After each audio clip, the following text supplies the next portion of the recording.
সৰস্বতী পূজা সমাগত আৰু কেইদিনমানৰ পিছতে সৰস্বতী পূজা আহি আছে। বিদ্যাৰ অধিষ্ঠিতা দেৱী সৰস্বতী মাক এয়া সজাই পৰাই তুলিছে। আপোনাক দেখুৱাবলৈ চেষ্টা কৰিম সৰস্বতী মাৰ মূৰ্তি চাওক।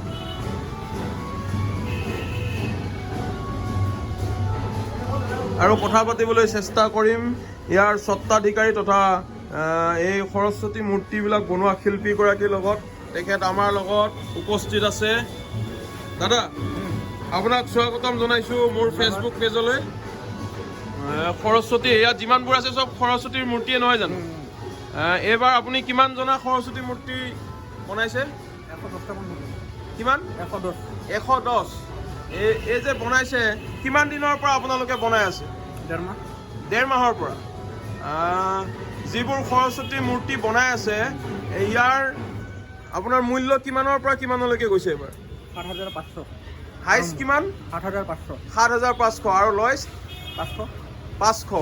এই 7,500 যে হাইষ্ট হৈছে এই মূৰ্তিভাগ কোন? এয়া অকণমান আমাৰ দাদাকেইজনক ছাইড হৈ দিবলৈ অনুৰোধ জনাইছোঁ। দেখুৱাবলৈ চেষ্টা কৰিম।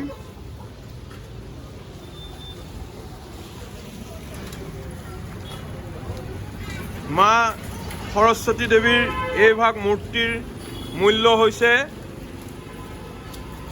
7,000।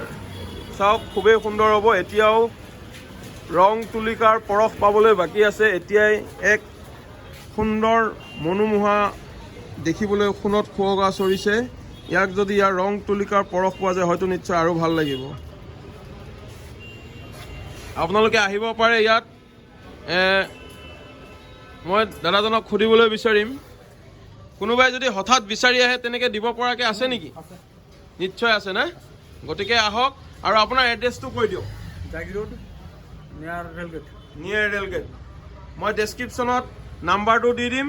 আপোনালোকক যদি কাৰোবাক প্ৰয়োজন হয় হঠাতে তেন্তে আহিব পাৰে। Thank U.